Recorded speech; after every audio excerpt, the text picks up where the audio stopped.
I didn't even know human beings could fly like that, and that just was what solidified my love for this. Do you have a favorite match? Just one favorite match? Just one. Usually when people ask me this question, they always wonder how I'm so quick to answer. It's usually The Undertaker, Shawn Michaels at WrestleMania 25. Man, it's hard. I have to usually think for a second, but if I had to choose one, it would be something I saw much later on. I didn't watch WCW during the first run. I was a little too young. The only reason I know about WCW was that invasion storyline or whatever, but I would have to pick Eddie Guerrero and Rey Mysterio from Halloween Havoc, one of my all-time favorites. I could pop it in and watch it anytime. Absolutely. I know you're a big video game guy. If Yes, you I had am. to choose one game to take with you on a deserted island, what would it be and why? It's tough. I think I would take Super Mario 64. I have to go with the greatest game of all time, the first 3D platformer that made it work. If I can cheat, I'm going to also take Mario Kart 64, and yeah, like those two games I can play anytime, every time. Speaking of Mario Kart, who's your favorite character? I always go with Luigi, partly because of that mad Luigi meme that popped up in Mario Kart. I just love his face. The one that every ex-girlfriend uses? Yup, absolutely. I usually am a Toad guy. I like the smaller Toad's guys. good, Toad's Yeah, good. Yeah. You know, it seems like an eternity that the House of Glory officials and Austin Aries have been trying to get on the same page to make this happen, and now the time is here. August 17th, it's going down. But as part of the deal, I get to call my own shots. I get to make the matchup. And now about 2 weeks out, the House of Glory officials are sweating. They want to know, Austin Aries, what's your match? Well, here's what we're gonna do. I'm all about doing things that have never been done before. I'm all about creating opportunity. The Impact World title will be defended. Against who, you ask? Anybody who wants to step in the ring with me. It's an open challenge. House of Glory, bring your best. Anybody in the New York area, step on in the ring. The invitation's open. Austin Aries, the Impact World title. House of Glory ring, August 17th. Who's gonna step up and answer the challenge?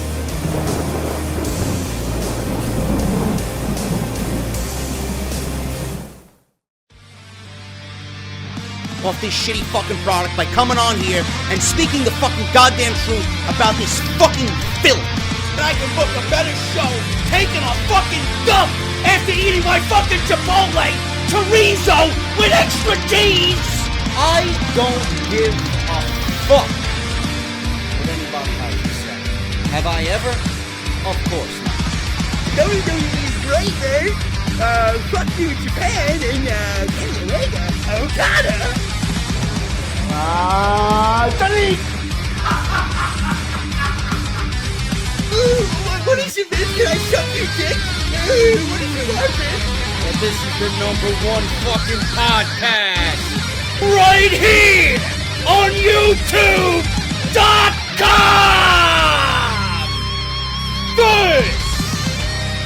This is off the script. Man, that episode with Leroy Green, episode 3 of Cutting Corners, was probably my favorite sit down because it was so relaxed, it was so easy, and he knew what he wanted to say almost immediately for every question that I asked him. And if I was to compare Leroy, who's one of the students at the House of Glory Academy, someone who a lot of people don't really know of.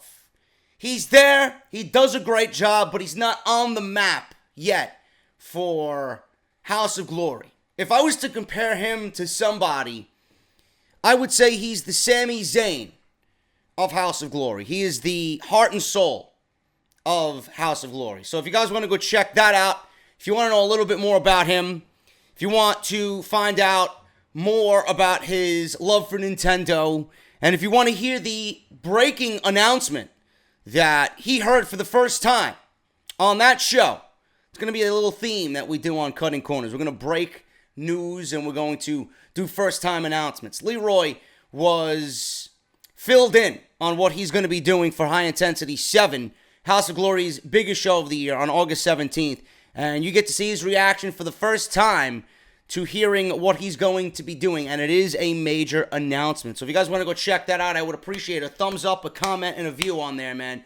Thank you guys so much for all the support. That is linked in the annotation that you see in the top right corner of your screen. Episode 4 is actually already done. I interviewed Evander James, and he was the one who lost House of Glory's second biggest title, the Crown Jewel Championship, to Sami Callihan of Impact Wrestling. And in that video, in that sit-down interview, there is a stern warning. From who? I'm not going to tell you. A stern warning to Sami Callihan about what's going to happen on August 17th. So please go and check that stuff out, man. Cutting Corners is fucking on fire for House of Glory's YouTube channel. So if you guys are going to go over there, I would greatly appreciate the support. I am also very excited to let you guys know that your cries and your requests have been answered, man. Look at this. For the first time ever, coming this week, I'm hoping by tomorrow because it was already approved by Barbershop Window. Look at this beast. Sal Rex is a fucking beast. And I asked him, dude, we got to get a Summerslam design. And within days, he had it already made up, man. In the beautiful font that was the old school Summerslam logo, with the off-the-script logo in the accompanying colors. I present to you in 2 different colors. The only shirt outside the original first off-the-script logo gray shirt that will be presented in a different color. You will be able to get the Summerslam t-shirt in black with the original orange coloring of the old school SummerSlam logo. And you guys are going to be able to choose it in a baby blue with black trim. It is going to be fucking beast. And I urge you guys, when you hear the notification on Twitter, and when you see this again on episode 234, because I'm going to be pushing it all fucking show, I want you guys to go and get this shirt, man. This is a beast of a t-shirt. Barbershopwindow.com/offthescript, and you guys can save 20% off on any shirt by using the code BSHOP20. So make sure you guys go and do that, man. It's a great way to support the show. Follow me on Twitter at JDFROMNY206. Hit that subscribe button. Turn on that bell for all notifications. And if you guys missed yesterday's, or not yesterday's, actually I'll tell you what I did yesterday instead of recording off the script. But if you missed Saturday's episode and you missed Friday's episode, you guys can go check that stuff out. It is linked with the Cutting Corners Leroy Green episode in the top right corner of this video. Part 1, we talk about the bizarre insider who tried to expose Roman Reigns and the Roman Reigns agenda by saying that the WWE spent $5.8 million on paying fans. We know that WWE pays fans, but that is a huge number to be thrown around, man. We know what WWE has done. It is no secret.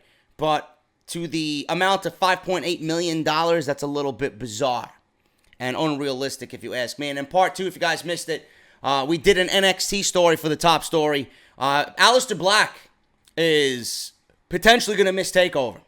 I've heard some people come to me and say that right now it's not being reported that he's going to miss for sure, but it is a possibility, but we don't know yet. And we won't know till Wednesday. We don't know the severity of the injury. So if you guys missed that stuff, it is live on the channel right now. Please make sure you guys go and check that stuff out. So I greatly appreciate all the support. As a follow-up, we got a lot of news, and I don't want to waste any time, man. We got a lot of news. As a follow-up, I want to read this to you because we talked about the Aleister Black situation, and we talked about how, to me, there's more negative than there is positive. There is really nobody on the roster right now that could take Aleister Black's spot in that match and have it make sense. One person reached out to me in the comment section of that video and mentioned, JD, you're right, there really isn't anybody that makes sense. But if I was to choose one person on the roster who really hasn't been given much of a role as of late, I would choose Cassius Ohno. And his relationship with Ciampa has been documented at least somewhat. And his relationship with Gargano, remember, he was the one when Ciampa threw Gargano off the stage right before his match with Aleister Black. And Ohno was the one who walked with Candice to the ambulance as they sent Johnny to the hospital. And on top of the production truck, Ciampa was waving goodbye. And then Ciampa actually had a match with Ono, and Ono tried to pretty much stick up for what happened to Johnny. Ono couldn't be put in that spot. That actually is something I did not think of, and I think would actually work very well. So, I don't know what you guys think about that, but outside of that option, there really isn't anything, and there's more negatives than there are positives. WWE, if they are right in their mind, is not going to take the title off Ciampa. You can't. You can't. He is the hottest thing in NXT right now, and you need to ride that wave. Johnny was. I'm not saying Johnny is not going to be, but the story now is Johnny chasing Ciampa. That was where we all wanted this to be. We all want the Ciampa to be the champion, and now he's the champion. You just can't take the title off of him because of some injury. An injury that we don't even know is going to be, that serious. Aleister Black could still be in the match. And even if he is injured, he could still play a factor in the match. We don't need to call him up now. We don't know how long he's going to be out. We don't know how long the rehabilitation is going to be. We don't need to call him up immediately. He doesn't need to pull a Drew McIntyre and be called up to the main roster. If he's going to be a factor in the storyline, then wait for him to be 100% and make him a factor in the storyline again. I don't know how WWE's going to go about this. All I know is, I want to go into this surprised and I want to go into this excited, which I am.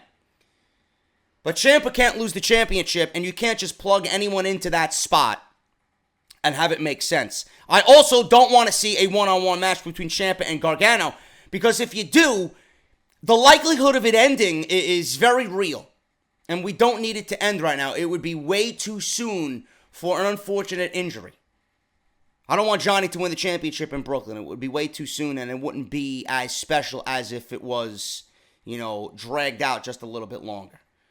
But I'm hearing right now that WWE is pitching an idea for a huge surprise twist in the NXT title match at TakeOver.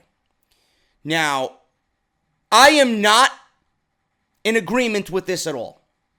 I am not going to sit here and agree with this whatsoever. I don't think this individual has anything to do. And if WWE does go this route and putting this individual in this match who has nothing to do with the situation with Ciampa and Gargano, I do trust that they would make sense out of it.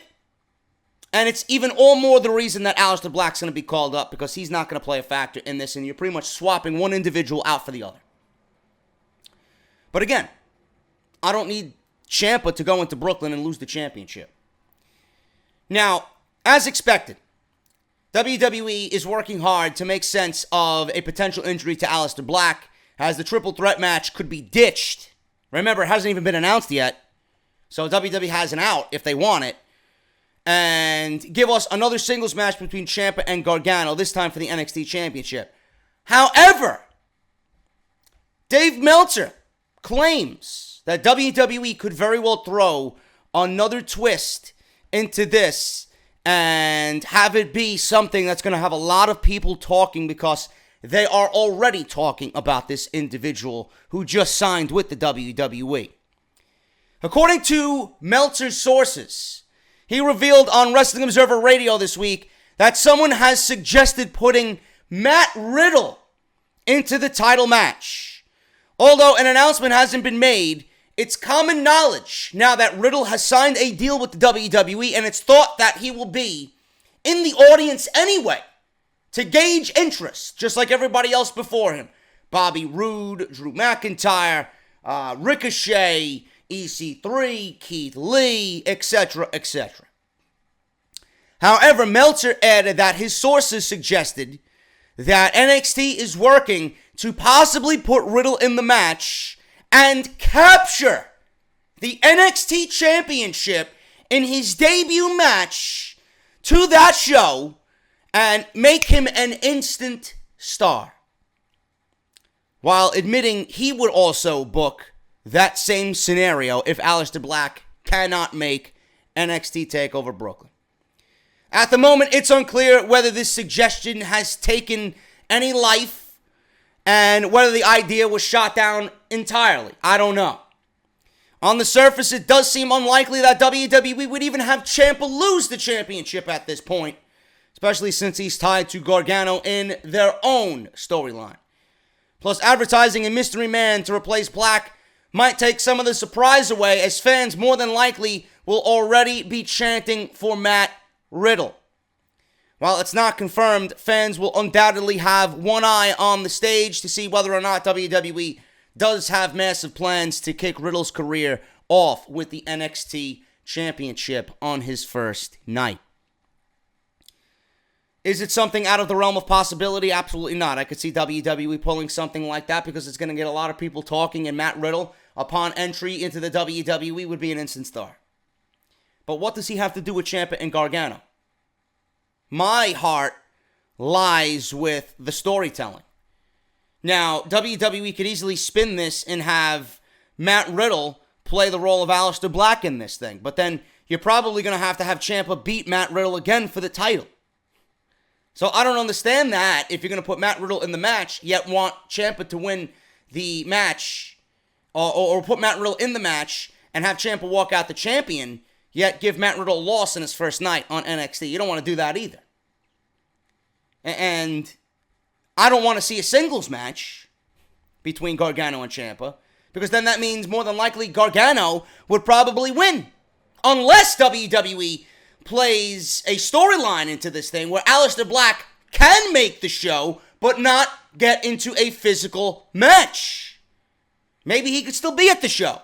Maybe they do make light of his injury. Maybe he does screw over Johnny, and he goes after Johnny, and Johnny has to get through Aleister Black before he gets to Ciampa. Because a lot of people are uttering the same sentiments as I am right now. Does Johnny even deserve a championship match? I love Johnny Gargano just like everybody else does. I'm a Johnny Mark. But are you going to give Johnny Gargano a championship match for fucking over somebody else when the guy that he fucked over isn't even in the match? It doesn't make sense.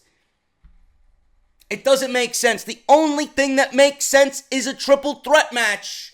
And the main guy in this thing who needs to be there is not going to be there potentially. You can't just throw Matt Riddle in there. It doesn't make any sense. You're literally going to throw the entire storyline off. Ciampa cannot lose. I don't know how else to word it for you. He can't lose. He can't lose. I hope that whatever surgery Aleister Black is undergoing is one of those things that is good to go in 2 weeks. I don't know, whatever surgery is good to go in 2 weeks. Something with his groin is what I'm reading and what I'm listening to. But I don't understand why you would put Matt Riddle in that thing and have it throw off everything completely. Then where does Johnny go after that? You know? Because if Aleister Black was there, then Johnny would have been fucked over one way or another. Something dastardly would have happened in that match. So I don't know what you guys think, man. I'm not in favor of putting Matt Riddle in that match whatsoever. Do I want to see Matt Riddle at NXT TakeOver? Yes. But do I want to see Matt Riddle at NXT TakeOver in a championship match? I don't know. Unless Aleister Black is going to pick his replacement and Matt Riddle is going to be filled in on everything that's happened right now. I don't know. We got to wait and see what happens, man. I'm just praying, I'm crossing my fingers that Aleister Black is not as hurt as everybody is making it out to be. Because right now, it doesn't make any sense to have anybody else in that position for that triple threat match. We've been talking about Matt Hardy. And we've been talking about how he's been on social media and how he's been, teasing retirement. I got the latest, and I wanted to wait to see what would happen with this. And I finally got an update on Matt Hardy. It looks like Matt Hardy will not be retiring in the immediate future. Now, Hardy has been posting these very cryptic goodbyes with pictures that span his career.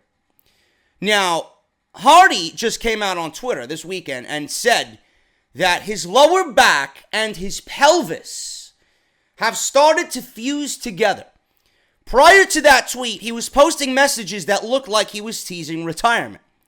Dave Meltzer reported that Hardy is in pain, but it's not terrible pain.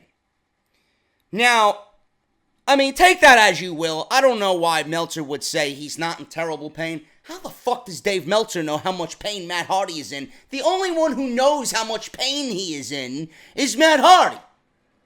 You know? So that's a little unfair for Meltzer to be saying. But according to him, it's not as bad as he's making it out to be, or it's not as bad as what fans are making it out to be.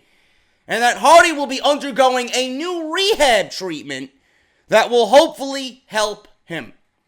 Hardy is playing things by ear right now, and his recent posts were not meant to be retirement tweets, but they were put out there to let fans know that he's not going to be wrestling forever.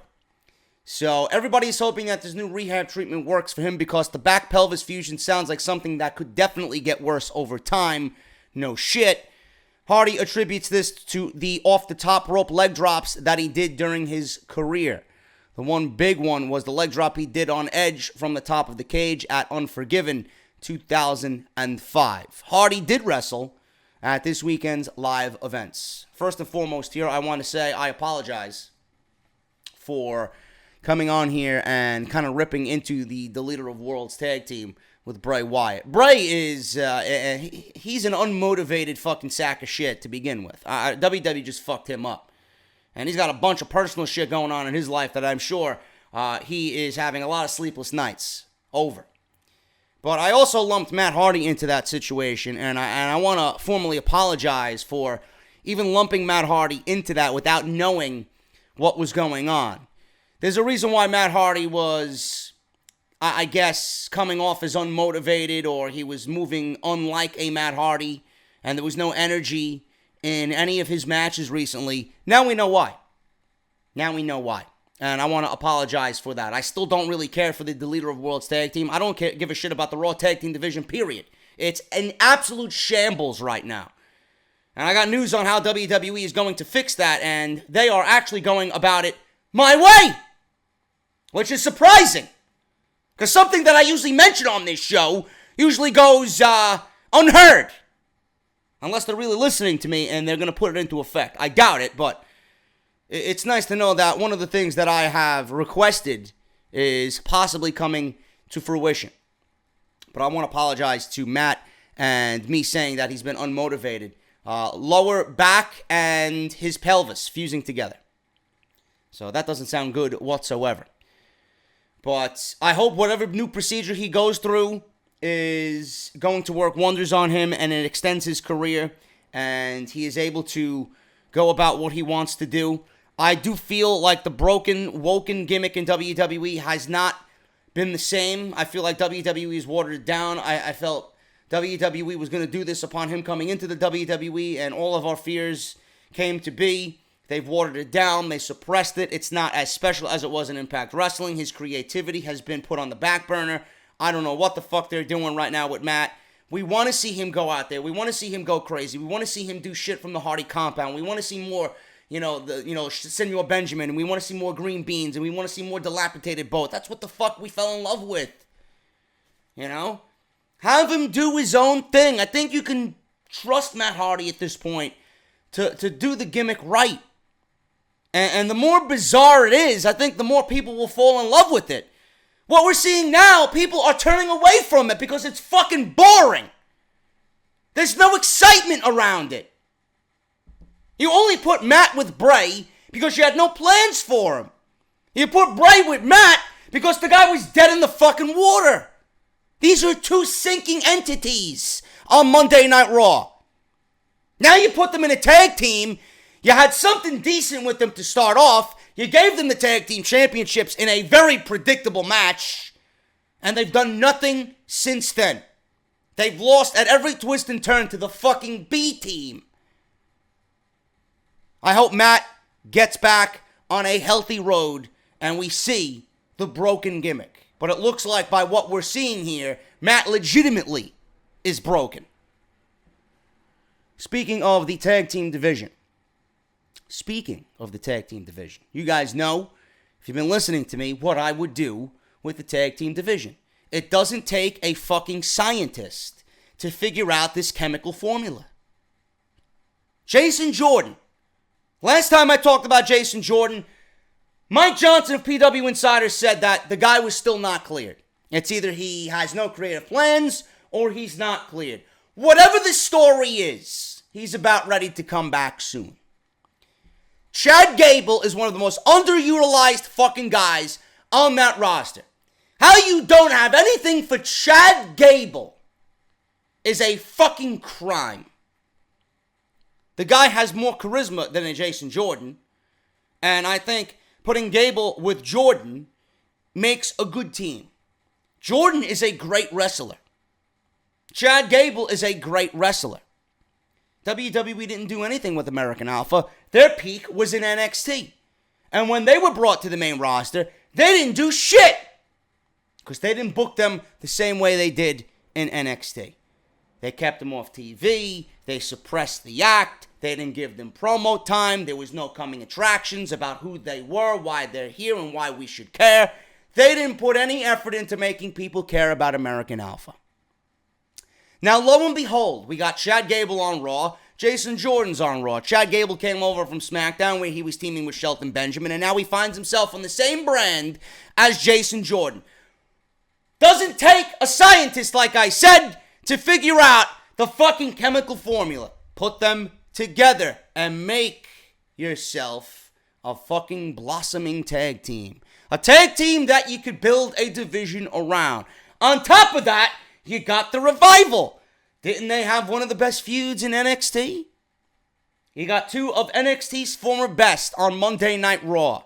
Start making me care about the Revival. Give me tag team wrestling like we see in NXT on Monday Night Raw. There's no reason why American Alpha and the Revival can't main event Monday Night Raw one of these nights for the tag team championship. And give me a match like we seen at TakeOver Chicago with Lorcan, Birch, and the Undisputed Era. If you let those four guys go for 20 minutes in that ring, uninterrupted, there's no way you could tell me that they won't get over. AOP. AOP is there. Doing what? Are they feuding with Titus and Apollo? Over what? The fact that the butter wasn't salted on their green beans? What the fuck are they arguing over? What are they fighting over? And then you took Paul Ellering away from AOP, and they look like shit. They can't speak for themselves. People are going to eventually not care about AOP, and they already have a loss. You booked these guys to lose to Apollo. I don't know which one fucking lost. Akam, Razor. I can't tell the fucking difference. But one of them lost to Apollo on Monday night. Why are they losing? Why? You know how long it took them to lose their first match in NXT? It's not how you go about a team that is set to dominate everybody in their path. American Alpha, Revival, AOP. 3 teams right there that could be built around for the Raw Tag Team division. You got Ziggler and McIntyre. They could be a formidable tag team. I think we are all used to seeing them together now. And then what WWE has planned, this could really make a dead division into a division that fucking opens eyes. Although it's a rumor that has been going around for months, finally seems that it could become a reality very soon. Dean Ambrose should not be out of action much longer. Had he not suffered the horribly timed injury during an entertaining stint, I don't know what it was from. I do believe it was from the TLC pay-per-view where Sheamus tried to put him through a table. It didn't break the first time, and then he put Dean Ambrose through the table again because it didn't break, and that's where he got hurt. That's what I recall. Everything would have been different for Dean Ambrose if he did not need to be out for 9 months and have surgery. Following the injury, rumors suggested that his run alongside Rollins was going to end in another implosion. similar to how the Shield ended the first time around. That was going to lead to a match between Ambrose and Rollins at WrestleMania. On this occasion, however, it is speculated that Dean Ambrose would turn heel on Seth Rollins, and this would finally make him a heel for the first time as a single star on the main roster. Like I said, this would have resulted in a WrestleMania 34 singles match between Ambrose and Rollins.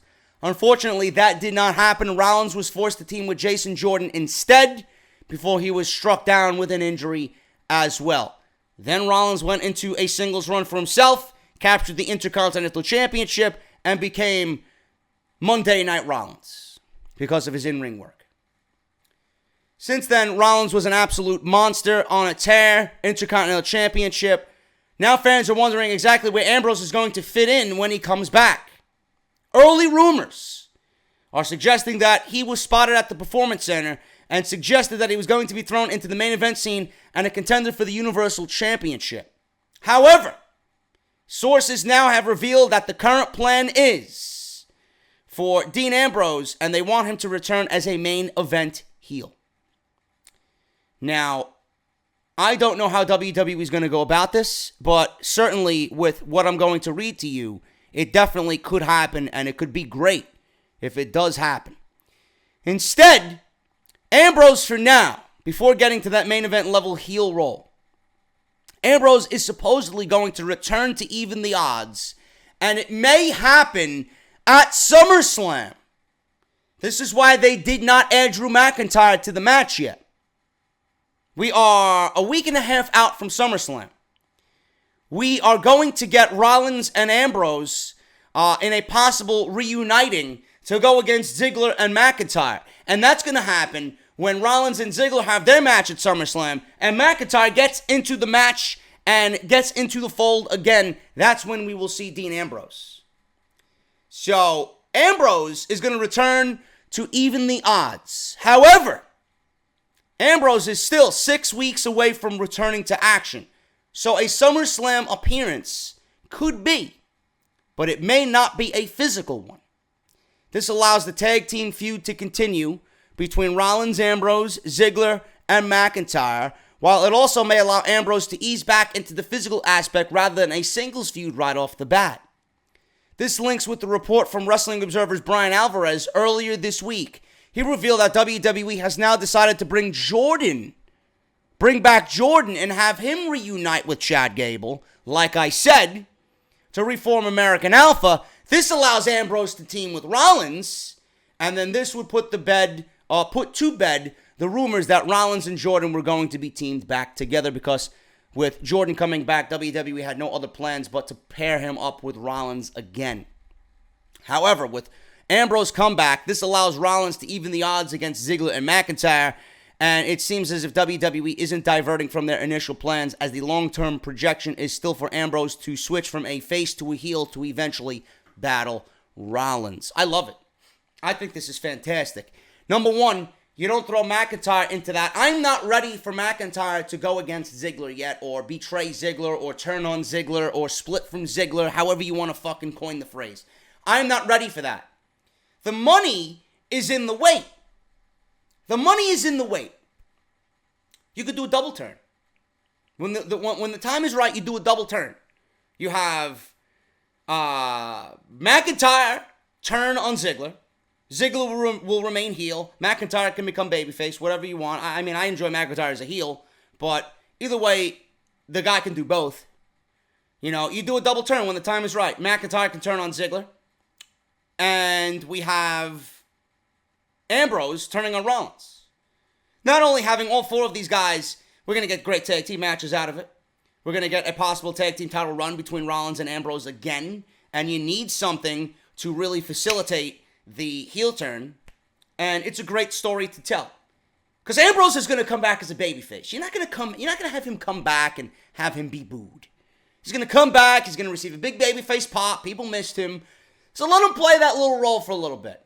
And when the time is right, and when Ambrose and Rollins win the tag team championships again, and they finish off Ziggler and McIntyre, it's going to be one of those deals where the titles are not going to be important to Ambrose anymore.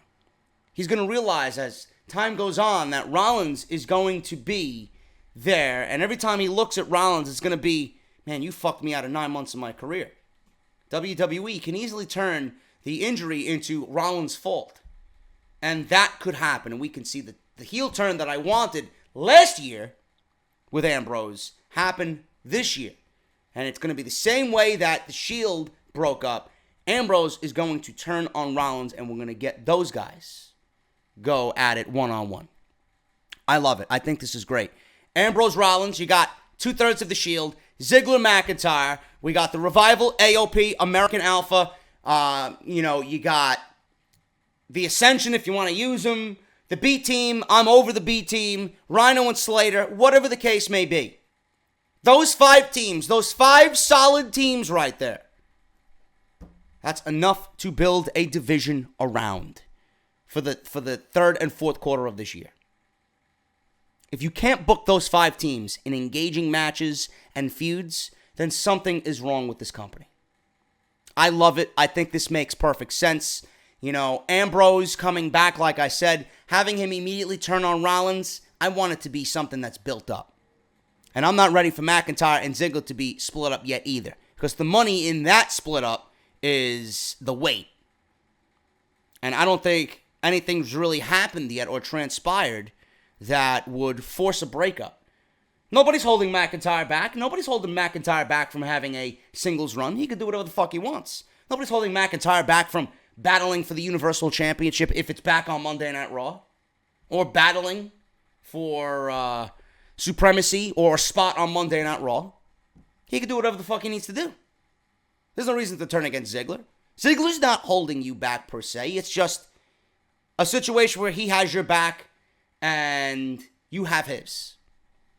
So I'm not ready for them to be broken up just yet. But I love this idea of Ambrose coming back, having Rollins back, winning the tag team championships, having some great matches with the Revival, with AOP, with Ziggler McIntyre. I mean, we need something to be fucking great on Monday Night Raw. We need something on Monday Night Raw to just generate interest. I think that tag team division would no doubt generate interest. I love it. Moving on here, man. As you can see in the thumbnail and the title of the video, Paul Heyman is involved heavily in Roman Reigns promos leading up to SummerSlam. Now, the feud between Brock Lesnar and Roman Reigns received what many people are calling a much-needed injection of entertainment. It was desperately lacking heading into SummerSlam. There's a great deal of negativity heading into their match at SummerSlam, primarily because Roman Reigns is receiving his 3rd Universal Championship match in 2018 alone. One at WrestleMania, one at the Greatest Royal Rumble, and the 3rd at SummerSlam. So if you really want to think about it, 3 of WWE's biggest shows of the year. Brock Lesnar got the better of Reigns back at WrestleMania 34, and he was slaughtered for it, while he retained the championship of the Greatest Royal Rumble in Jeddah, Saudi Arabia, over Roman Reigns. With Reigns receiving and falling short in 2 opportunities. It's no surprise why fans want somebody else in the title picture instead of Roman Reigns. Despite that, the expectation is that Lesnar will finally drop the Universal title so he can transition to UFC to fight Daniel Cormier for the UFC Heavyweight Championship, I'm presuming, in January or February. Although, whether it's Reigns, Strowman, or Owens at this point, because there are some people out there who are predicting Kevin Owens to win the Universal Championship, walk out of SummerSlam the Universal Champion, and then defend it against Roman Reigns. I don't know why people want that to happen. Because if that is the case, then Kevin Owens is not getting past Roman Reigns with the Universal Championship. And you're just delaying the inevitable again. Just get it over with already. And why would you take the briefcase, the title? Why would you take the title away, and why would you take the briefcase from Braun Strowman? How do you think that's going to make him look? You built him up for this briefcase, Monster in the Bank, you made t-shirts for it, you're going to have him lose at SummerSlam? Now, I know the pay-per-view headlines and the listings show Owens and Reigns inside Hell in a Cell. WWE could change that. Those are just things that they get out there. Yes, they kind of detail what might happen, but WWE always lists at the bottom of the fucking promo, cards subject to change. This is a group of individuals who cannot even book Monday Night Raw on a weekly basis. You're expecting them to fulfill a flyer and an advertisement 3 months out? Come on, people. Now, on Raw earlier this week, both Reigns and Lesnar did an admirable job, it still didn't work, of hyping their match in Brooklyn. Lesnar proved to be an irritating figure backstage as he threatened Paul Heyman. He F5'd Kurt Angle and made Corbin retreat. He then attacked Heyman, signaling the end of their working relationship. Now, a lot of people are wondering why Heyman was attacked. Is Heyman going to join Roman Reigns? Is Heyman going to have another client? That's the idea.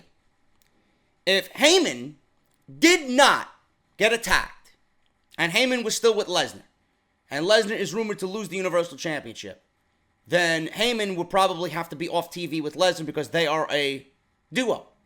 They're an act. And if Heyman is left behind and Lesnar goes off to the UFC, it's not really going to make much sense. If Heyman was attacked on Monday Night Raw and Lesnar cut working relationships with Paul Heyman, that gives the perception to everybody that Heyman might still be around after Lesnar leaves. And that's what WWE wants. They want to utilize the services of Paul Heyman. Heyman is valuable to WWE. His mind is valuable. His ideas could be something that makes Monday Night Raw better, whether it's for Roman Reigns or not. But the fact that now Heyman and Lesnar are on the outs, Lesnar's predicted to go to the UFC while Heyman stays with the WWE. Heyman could always find a new client, whether that's Roman Reigns in a heel turn, I wish, Braun Strowman, Ronda Rousey, or somebody else. We don't know. We don't know. But that's going to ensure Paul Heyman stays in the WWE while Brock Lesnar goes off and does his own thing. Reigns and his promos, though not good, have a different tone to them. And the Wrestling Observer newsletter, Alvarez and Meltzer have revealed that Reigns has received plenty of help during these last few weeks, with references suggesting that it had Heyman's fingerprints all over it. Now, there were rumors going around that Paul Heyman was part of the creative team. He's not part of the creative team. He is not going to be one who produces a match on Monday Night Raw. He's not part of the creative process, but he is a part of the creative process for whatever Brock Lesnar is doing. Vince McMahon, I've read, is going to listen to whatever Heyman and Lesnar bring to the table because there's a lot of money invested in both of them. So why wouldn't you listen to what is going on? Paul Heyman and what he does for Brock Lesnar, why wouldn't you listen to their ideas? Heyman knows what's best for Lesnar. WWE Creative does not. There was a report many months back that WWE Creative was actually frustrated over the fact that they can't book and creatively write for Brock Lesnar. That everything has to go through Paul Heyman. And that if they have an idea and Paul Heyman has something different, then the creative team and the creative plan has to change based on what Paul Heyman wants. You're always going to listen to Paul Heyman when it comes to Brock Lesnar. Paul Heyman knows Brock Lesnar better than anybody. And I think Vince McMahon knows that. And I think Vince also knows that this storyline in this match is doomed to fail. So no matter who is a part of this or whoever fingerprints are seen on this thing, it's not going to work. It's not going to work. It has been revealed that Heyman works closely with everyone involved in a storyline with Brock Lesnar. So he was involved in ensuring Reigns delivered a promo in a particular manner. According to their sources, the opening promo has Heyman's fingerprints all over it because it references to the UFC and how Lesnar has plenty of time to turn up to their events while also mentioning Daniel Cormier. Reigns also said that Lesnar would return to the UFC as Roman Reigns' bitch, and it's claimed that this was a directive from Heyman. It's also since been speculated that Heyman could end up turning on Lesnar at the event by costing him the Universal Championship. The source added that both Heyman and Vince McMahon look to always surprise the audience when Lesnar is in action, so fans will need to keep their eyes peeled when the match does take place. You know, Roman Reigns and his promos, it doesn't matter who has a hand in writing. It doesn't matter who has a hand in directing creative ideas to him. The fact that Roman Reigns is uncharismatic and he portrays a character that nobody believes in, has failed to believe in, and doesn't want to see, I think that speaks more than anything than Paul Heyman could write for Roman Reigns. Roman Reigns was scripted to say the same thing he said during WrestleMania 34 in the build to that Lesnar match. So why are we going to care about what Roman Reigns does going into SummerSlam? One week this guy was crying how WWE management wants to hold him down, how this guy has the uncrowned Universal Championship being kept away from him, that is his title, right? And now all of a sudden he just turns over a new leaf and he's going to make Roman Reigns come out and say Brock Lesnar's going to be his bitch when he sends him back to the UFC? I mean, what has Roman Reigns done where that type of line and that type of bravado and attitude is warranted and believed? He's done nothing. He's done nothing. He beat Jinder Mahal, lost to Bobby Lashley, beat Bobby Lashley, and now Lashley is doing nothing at SummerSlam and probably feuding with Elias. So how does that warrant making Brock Lesnar his bitch? And Roman Reigns could act like a tough guy. He can act all bravado. He can act all macho. He can be the Samoan badass. Anything that the guy says is not going to be believed because of what has happened with this guy throughout the year. And correct me if I'm wrong. Correct me if I'm wrong. Lesnar and Reigns battled at WrestleMania 31. What was the outcome of that match? Lesnar and Reigns battled in a triple threat match, if you guys recall, at Fastlane. At Fastlane. There was a triple threat match with Ambrose, Reigns, and Lesnar. He lost that. Then we come to this year, or last year rather, at SummerSlam. Fatal 4-Way with Joe, Strowman, Lesnar, and Reigns. Reigns lost there. WrestleMania 34, he lost there. Jeddah, Saudi Arabia, he lost there.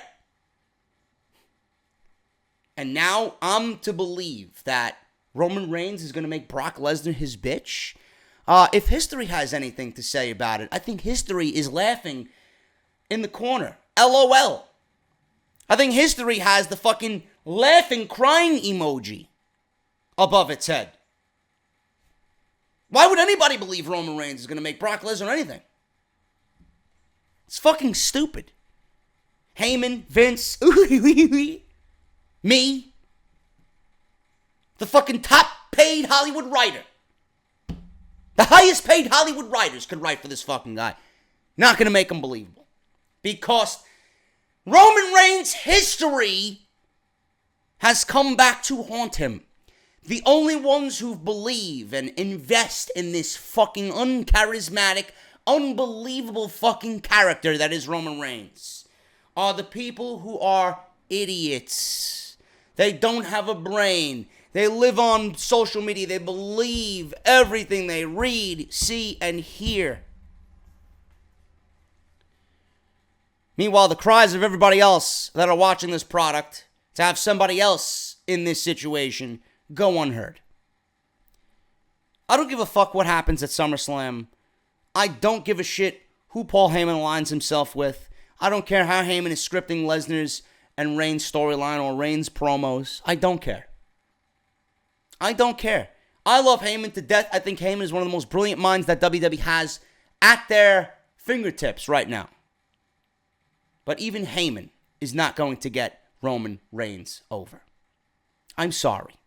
After everything that we've seen and the agenda that's been pushed and the story that was told at WrestleMania about how Lesnar doesn't give a shit about anybody and how Lesnar is there and kicked up his feet on the table, reading hunting magazines and asking for fucking baked potatoes and steaks, and having Roman Reigns be escorted out of the arena by police security, and then Paul Heyman being attacked by Brock Lesnar just to try and get sympathy on Roman Reigns' behalf. It's all forced. It's all forced. All of a sudden, I'm supposed to believe that Brock Lesnar does not care about Paul Heyman? All these years, now Lesnar's going to turn on Paul Heyman? I don't know what to tell you people. If you don't see that it is a forced initiative and an agenda just based on what happened to Heyman, I don't know what to tell you. But the fact that Heyman has fingerprints on Roman Reigns promos, it doesn't matter. The guy delivering it is not a believable character. The guy delivering it is being portrayed in a way that he should not be portrayed on TV. It doesn't line up. It doesn't match up with the feelings of the people. And no matter what you do, it will not work in New York City. I think Heyman should know that, being that he is a New Yorker. Moving on. Speaking of Lesnar, why did he attack Kurt Angle on Monday Night Raw? Paul Heyman convincing Brock Lesnar to step into the arena was the central storyline of Monday Night Raw. During the last segment, like we seen and I just mentioned, Brock Lesnar laid out Kurt Angle and then manhandled Paul Heyman. Now, Paul Heyman created some buzz for this storyline by what I just read previously, by injecting himself into Roman Reigns promos, and has everybody wondering why Lesnar attacked Angle and Heyman on Monday Night Raw. Now, there's been speculation about another big Angle versus Lesnar match down the line, since Brock is expected to be on a match-by-match basis after his WWE deal comes to an end at SummerSlam. Brock Lesnar actually wants a short-term contract with both UFC and the WWE. Brock Lesnar reportedly feels that short-term deals now will allow him to do what he wants, to do both. And you can't blame him for maximizing his profit where he sees fit. If WWE wants to use him for WrestleMania season, which spans January, February, March, and April, it's a 4-month contract. Boom, short-term deal. After that, he could go to the UFC. Wants to come back for SummerSlam, boom, July and August, 2 months. And then rinse and repeat. If you guys want to put him in Survivor Series, or if you want to feature him in the Royal Rumble, whatever. Lesnar wants to do both. So Lesnar now is wanting short-term deals. His current deal is expired after SummerSlam. He's going to train for UFC. He's going to do what he's got to do against Daniel Cormier in January, February, and then probably will be at WrestleMania. I would highly doubt Vince McMahon is not going to want Brock Lesnar for WrestleMania. Whether that's against a Rock, or whether that's against an Angle, who knows? Or Braun Strowman, we don't know. We don't know. But his deal ends at SummerSlam. On paper, it did a lot to sell Lesnar as unpredictable, even though I don't like it. But a new report is claiming that the F5 was set up to involve Kurt in the Universal Championship match at SummerSlam. I guess we'll find out tonight on Monday Night Raw. The plan doesn't seem to be for the Olympic gold medalist Kurt Angle to wrestle at SummerSlam or even be a guest referee. That could be the case, but the most likely scenario is for Angle to influence the title match by restarting the match if Brock cheats, gets himself counted out, etc., etc. I think that's actually going to annoy the fans. Because with any one decision at SummerSlam, the fans are going to want that decision. With any one decision in favor of Lesnar, the fans are going to want that decision. And if Angle is there to restart a match in favor of Roman Reigns, I think that's going to make the crowd a little bit more volatile and hostile. That's just my perception of that. I don't think that's a good idea whatsoever. Now, as the storyline between Kurt and Stephanie McMahon develops, it's unclear if that would be considered an abuse of power or just a way to get Kurt involved in the match. The WWE fans are a little disappointed that Kurt won't be getting into the ring for a singles match. I don't even think Kurt Angle should be wrestling, period, at this point. But it seems WWE officials are holding off for the right scenario. On Raw, Lesnar's F5 to Angle added even more heat onto Brock Lesnar. WWE's goal right now is to ensure Roman Reigns is cheered by the fans in Brooklyn and everyone is helping out. Everybody has to get involved in Roman Reigns because he can't do it on his own. You see how that one aspect of it, and people don't see it? Everyone is helping out. Time and time and time again, year after year after year, there's new supporting characters in this Roman Reigns story to help him. Why does he need any help getting over? If he was so good, he'd be able to get over on his own. If he was so wanted, he'd be able to get over on his own. But WWE won't play to the fact that Reigns is hated, so let's make him a heel. There'd be absolutely no difference in what we see in him now. There'd be no difference in merchandise. Nothing. So that's the reason why Brock Lesnar attacked Kurt Angle on Monday Night Raw. It's all forced garbage. All forced garbage. I don't care who Lesnar attacks. We all knew Lesnar didn't give a fuck. The story WWE told on Monday Night Raw was a story that the majority of the fans, especially in New York City, know. You ain't going to spin a new story out of an old story. You're not going to change people's minds. This is why I said WWE was trying to brainwash and manipulate you by using reverse psychology on Monday Night Raw, but nobody understands that. Why would I think Lesnar all of a sudden hates Heyman? For what? Because Paul Heyman told Lesnar, listen, bro, you got to get in the ring. They're going to fire me. What did Lesnar all of a sudden just have snap in his head to not respect Paul Heyman anymore? Now, the story that I would get out of that is that Lesnar doesn't want to be there. Lesnar doesn't want to be at SummerSlam. I beat this fucking clown. Give me someone new. I'm here. I'm making all this money. I want to make more money. But how many times you got to put me against this fucking guy after I beat him time and time and time again? Crybaby Reigns. So that's the reason why Lesnar attacked Kurt Angle on Monday Night Raw. All a forced initiative. Moving on here, man. I did mention that Summerslam is going to be a very long pay-per-view. SummerSlam is set to be 7 hours long. Man, oh man, I'm falling asleep already. Jesus fucking Christ. May I ask why? I mean, I want to see any fucking goon in this community. I want to see any goon in this industry come to me with facts as to why 7 hours for a show is a good thing.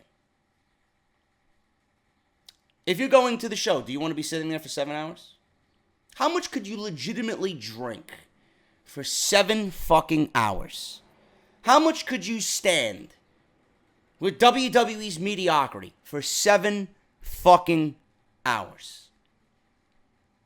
If you're not a fan of long wrestling shows, you might not want to be at this year's SummerSlam. The main card is scheduled to start at 7 p.m. and will run for at least 4 hours. But cable companies have been told that the show could run until well past midnight.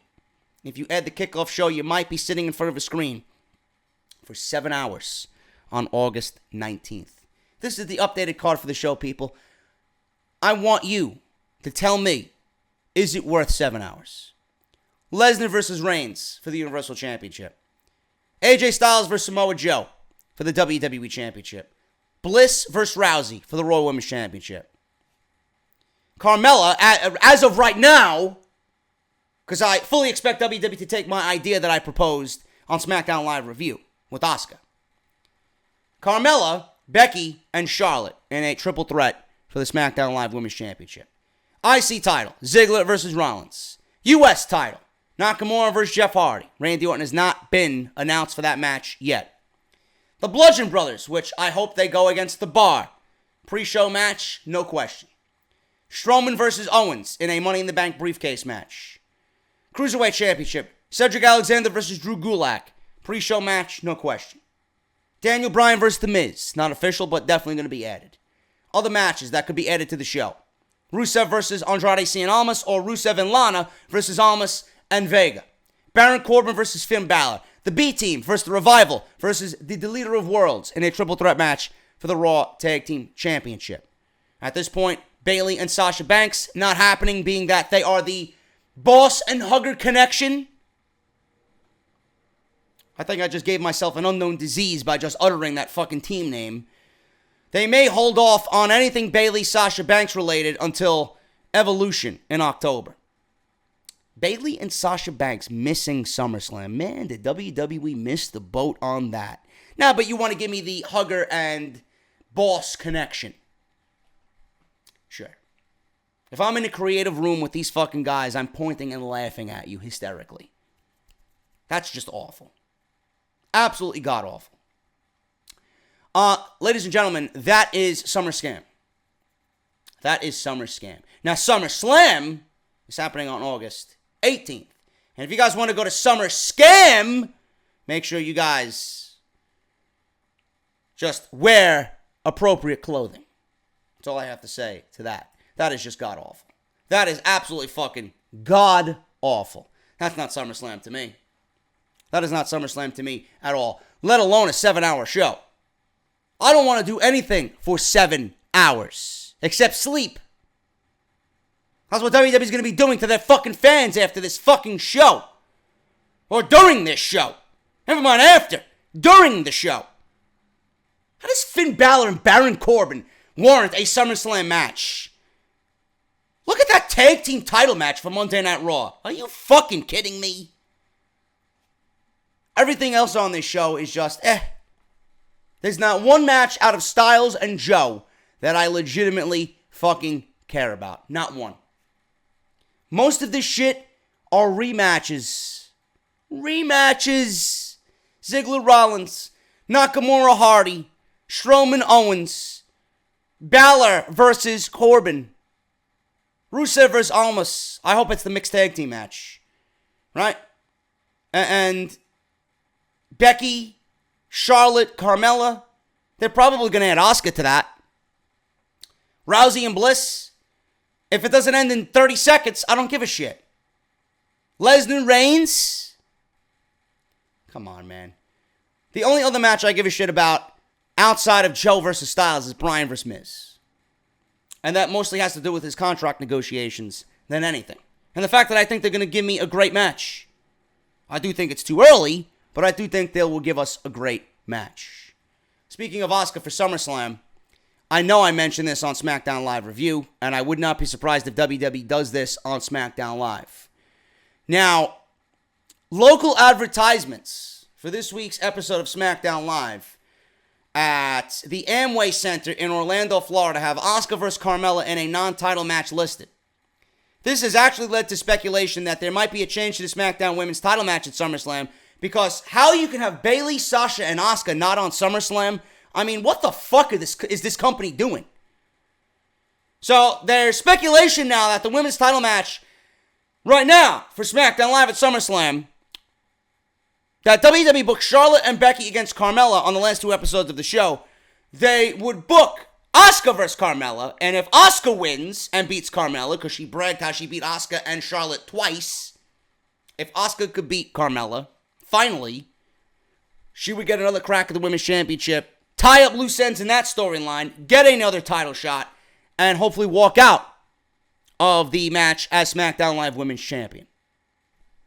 You know? Because I'd love to see an Asuka-Becky feud more so than a Becky-Charlotte feud. If Asuka is able to beat Carmella, then she might be added to the SmackDown Women's Championship match at SummerSlam. So, I know I mentioned that on SmackDown Live Review. I mentioned it. I would not be surprised if WWE does that. It's the only thing that makes sense right now, because how are you going to have Asuka not on SummerSlam? Boy, oh boy, did they fuck her up royally. WWE tried to fuck up All In royally, which is a surprise to nobody. Rey Mysterio is coming back to the WWE after he fulfills all his obligations in New Japan and All In. Now, As previously noted, the talks have been going well with Mysterio as he wants to work a limited schedule so he could heal his body and spend time with his family. Fine. Good. You want Rey Mysterio that much? You want him away from the indies? He's a main event player. He's someone who can make a difference. Then you give in to what he wants. It looks like WWE is on board with giving him a limited schedule because the last word is that he will work the All In show and one more show on the following day before he is free and clear of commitments. Mysterio will actually team with Phoenix and Bandito as they take on the Young Bucks and Kota Ibushi. Now, that match could potentially steal the show at All In. I expect it to be fucking crazy. Dave Meltzer reported the original ideas were for the Bucks and Kenny Omega to take on Mysterio, Phoenix, and Pentagon Jr. Ooh. Now, Omega's going to be in his match alone, from what I assume. They didn't book him for the show yet, though he's advertised, and I'm assuming he will be wrestling.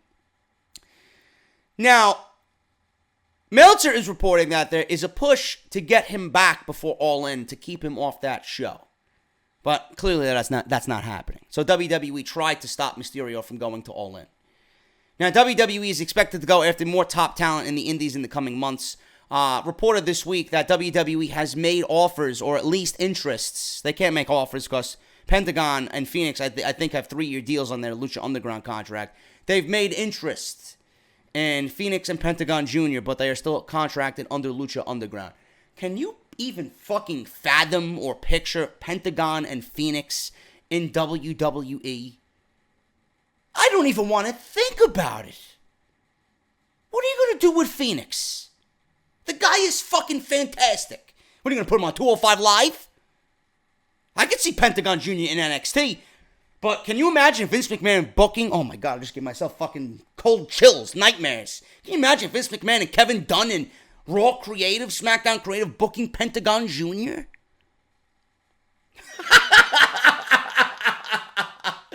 Oh my God. Bro, listen. Stay where you are. Just stay in Impact. Just stay in Impact, man. Do your thing. Do the revolving door. Do All In. Do Lucha. Do Impact. Do New Japan. What? Just stay away. If I am going to urge anyone to stay away from WWE, it is Pentagon Jr. and Phoenix. What a laughable fucking thought that is, to have those guys in WWE. I could see both in NXT. They could fit brilliantly in NXT. But WWE? Man, they gotta be out of their fucking minds, dude. Sheer fucking... I don't know what it is. It's not jealousy. It is the fact that they are scared, but nobody will admit it. I don't understand it, dude. I really don't. Just stay where you are, please. Please. Just stay where you are. Don't go to WWE. Under any circumstances, don't go to WWE. That is just laughable. Someone who wants to wrestle again, but maybe not for the WWE, even though I think WWE missed the boat heavily on him, is Stu Bennett, Wade Barrett. Former Intercontinental Champion Wade Barrett will wrestle again, but no clear date has been given. Now, he's a former bare-knuckle boxer. He began his professional wrestling career in 2004. In 2006, he signed a developmental deal with WWE, worked OVW, Ohio Valley Wrestling. He saw the developmental territories transform to Florida Championship Wrestling, and then the early days of NXT. Barrett led the Nexus in one of the best Monday Night Raw moments of all time, where they just destroyed Ringside and destroyed John Cena in the process. Barrett led the Nexus to kick off his main roster career before transitioning into a fairly successful singles run that included 5 Intercontinental title reigns, none of which are memorable whatsoever. It's just a fucking number. In May 2016, Barrett was released from his WWE contract upon request. If you guys want to go back and watch the Talk is Jericho segment with Stu Bennett, he goes over exactly why he was fucking just walking into work and dreading being there. And he mentioned the League of Nations. How Roman Reigns can go through all members of the League of Nations when you have this much talent just to get this guy over. He mentioned literally everybody trying to get Roman Reigns over, and it failed. How that one booking situation killed the entire credibility of that stable. How no one man should be able to go through an entire league of fucking guys. Caliber athletes like that. Sheamus, Del Rio, and Rusev, Barrett. It was ridiculous. Absolutely fucking ridiculous. At this point in his career, after wrestling 14 to 15 years, suffering injury, Barrett says he's tired and he's getting old. He did promise that he will one day be back in the ring, and maybe it will be for World of Sport Wrestling. I'm on a bit of a career sabbatical at the moment. I wrestled for 14, 15 years, said Bennett. I've got a bunch of injuries. I'm tired. I'm old. I'm getting some gray hair now. I promise you, at that point, I will be back in the ring, and maybe it will take place in World of Sport. We will have to see. I think WWE would want Wade Barrett back. I think if Wade Barrett went back, nothing would change. But, there'll be interest in WWE wanting to bring him back. They missed the boat on him. I think Wade Barrett had the look. He had a great fucking promo, great presence about him. He was absolutely decent in the ring. How you are going to fuck up someone like Wade Barrett who fits the criteria of everything that WWE is looking for in a professional wrestler and have him end up the way he did? Shame on you. Shame on you. There's no doubt in my mind Wade Barrett would have been a grade A heel on any brand right now. Missed the boat. And WWE, they don't give a fuck. WWE is going to let them go. They're going to let them do what they want to do. And then 2-3 years past, we're going to want you back. After they've already made a bigger name for themselves outside of WWE, like everybody else that they're seemingly interested in. So I don't know what's going to happen, man. I'd like to see Wade Barrett back, but in the WWE, nothing will change. The more things change, the more they stay the same. That's the way I see it. I'm getting the hell out of here, guys. That is your Off the Script, concluding episode 233 this weekend. Thank you so very much for everything. If you missed Cutting Corners, please go and check it out on House of Glory's YouTube channel. I'm going to link you in the top right corner in the annotation, and then I'm going to leave you a pinned comment down below. So please go and check it out, man. Keep an eye on my Twitter, at JDFROMNY206. I will be announcing when the Summerslam t-shirts go on sale, and I'm devising some sort of plan so that you guys could actually purchase the and still not over Roman Reigns design with his image on it. The one that I had made, the limited to one shirt that I wore on part 2 of this weekend show. So I will keep you guys updated on that. I'm getting myself ready for SummerSlam. I know I mentioned, let me mention this now before some people call me out in the comment section. I mentioned that I want to do a meet and greet in New York City. The one place that I had in mind, Solid Monster actually booked. It's the King's Beer Hall. It's like 4 blocks away from the Barclays Center. And he's doing it on the same day I want to do it. And I don't want to do it on Sunday because I'm pretty much going to be with LeBar and I think Ticket Drew, at 205th. Same place I was last year. So I haven't decided anything yet on a bar. I could do Saturday from like 12 to 4 or something like that, 1 to 5, something that's going to correlate. I have a bar in mind that's literally 2 blocks from where Solid Monster's doing it. So if you guys want to go back and forth between ours here and his, I want to have it at least within close proximity. I do have a place, but I'm not really sure yet. I'm not really decided yet. So I will let you guys know. Again, just follow me on Twitter for all updates. And if anything, I'll mention it again next week on Friday's show, episode 234. So we still have a week to go. And at that point, I'll set up an RSVP. You guys can tell me if you're coming or not, or if you're interested in coming, whatever the case may be. Subscribe to the YouTube channel, man. Thank you so much. Hit that bell. Turn on all notifications. This podcast wasn't uploaded yesterday because A, I took the day off. B, I wanted to really get involved with the Black Ops 4 beta. I got 2 uploads coming this week before the beta hits again on Friday. So I'll be live streaming it. I'll be recording it. I'll be diving into it. I'll be giving you guys some Call of Duty content that you guys have sorely missed because I'm the most entertaining Call of Duty content creator on YouTube, bar none. So you guys will see that. That's the reason for this show not getting up yesterday. I will see you guys on Monday Night Raw tonight. I'll be live tweeting. I will be reviewing as always. So follow me on Twitter for that and keep an eye and ear on the channel for the review. And I will see you guys later this week, man. Lots of wrestling content coming up. A few off-the-script extras in the works for you guys. And again, if you missed anything previously, plus the Cutting Corners with Leroy Green from House of Glory, everything's linked in the annotation that you see in the top right corner. Thank you to all my Patreons. Thank you to everybody that's pledged This weekend, man, I got a $50 donation. I got a $100 pledge. You guys are absolutely fucking killing it. I don't know what I'm doing, but you guys are kicking ass. Thank you so very much for everything. And I will see you guys tonight on Monday Night Raw review. I'll talk to you later.